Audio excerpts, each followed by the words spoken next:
This is Boxing Tickets, and we are here at the final press conference. Delighted to be joined with Mr. Main Event. Every time we do an interview, I have a new name for you. Mr. Main Event, Tyrone McKenna. How are you? It's been a long time coming, being Main Event. I'm Mr. Chief Support normally, and I'm always taking the hard face and the hard wars, and I've been probably the most entertaining fights on the night every single time. So to be Main Event finally in the SSC Arena, I feel very appreciated and very proud. It's something I've always said from the start of my career. If you know me and you watch me on Instagram, every year I put up my goals, and every year it says headline SSC. And finally, 2024, it's happening. It took you to retire, obviously, to get it to. I did. I think the public realised Tyrone's retired. We're never going to see him again. So when he came back, the fans came their thousands, and they're coming out to support again, and it's nice to see. I mean, I got beat my last fight, and for fans still to come out and support me and show their love, it shows that they still love me because they do entertain and they know what they're getting with me. They're getting wars and they're getting entertainment, and it's good to see them still backing me and still support me. Obviously, it feels like a long time ago since we obviously done your interview to sort of announce this fight, obviously, in Anto's homecoming.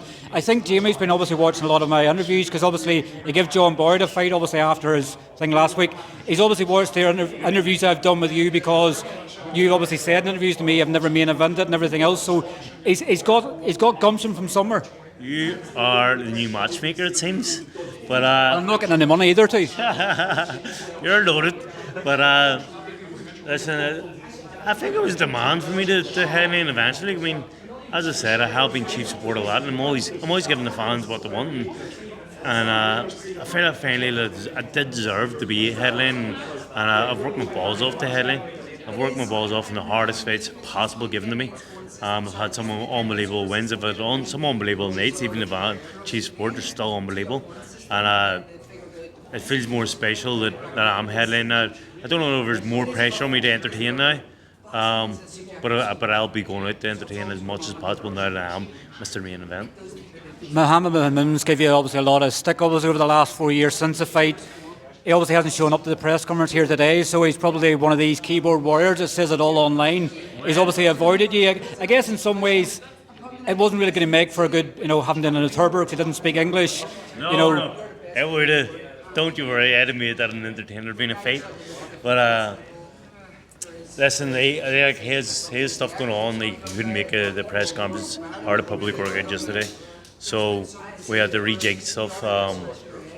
Listen, he's still coming to the fight, still going to be here to weigh in. That's all that matters. I mean, I just want him to weigh in and then us to scrap and finish his unfinished business.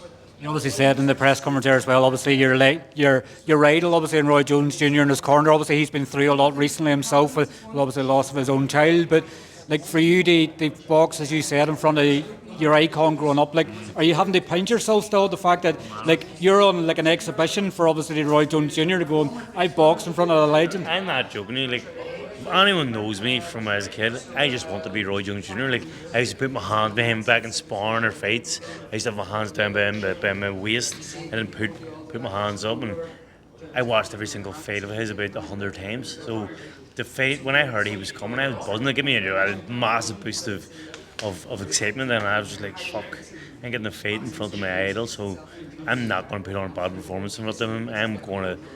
It's going to be a career best performance. I already know it. Like, if it's shadowboxing the other day, and I was like, Roy Jones is coming up on. I felt unbelievable. It's like, it's going to work in my favour. Is it going to add a bit more showboating to obviously the mighty cult? Like, are you going to be sort of, I guess we've done it with obviously the Lewis Crocker fight where you're sort of looking into the crowd when he's missing. Like, you've obviously something planned for when you miss certain shots that you're just going to G him up even more and impress Roy. This is going to be showboating on steroids. Only joking now. Listen, whatever works.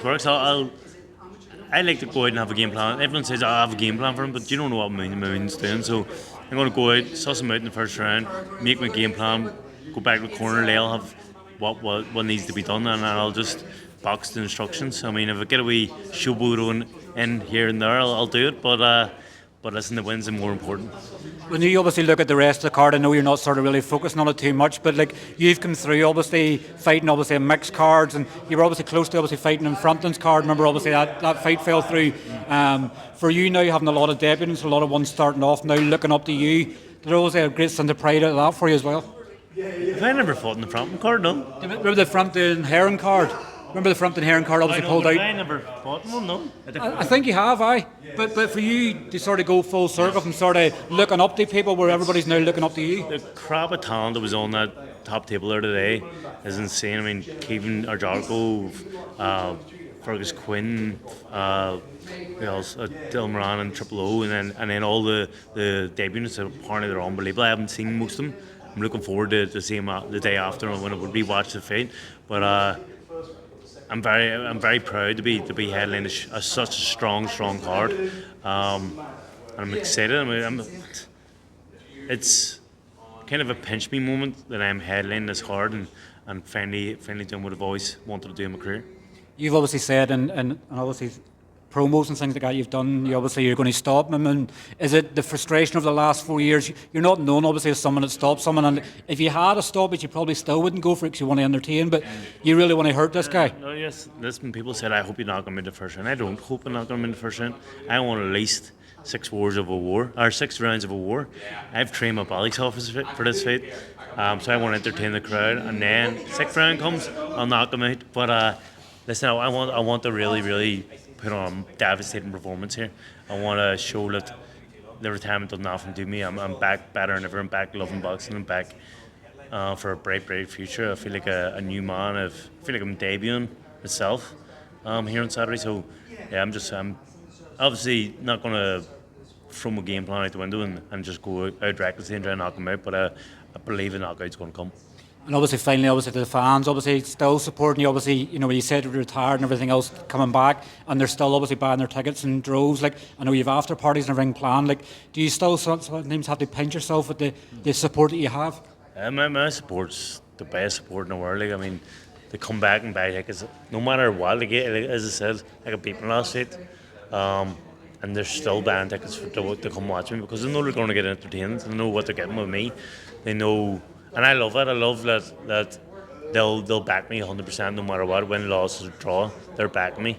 They'll always support me, and obviously I'm a proud Andy Town man, West Belfast man, and to walk up and down them streets and everyone supporting you and saying that, even kids saying that inspiring them and all that, and they want to be like me and they want to have a career like me. It's insane. Like, I remember being kids myself and looking up to the likes of Ian McGee and Brian McGee and go, oh, imagine that.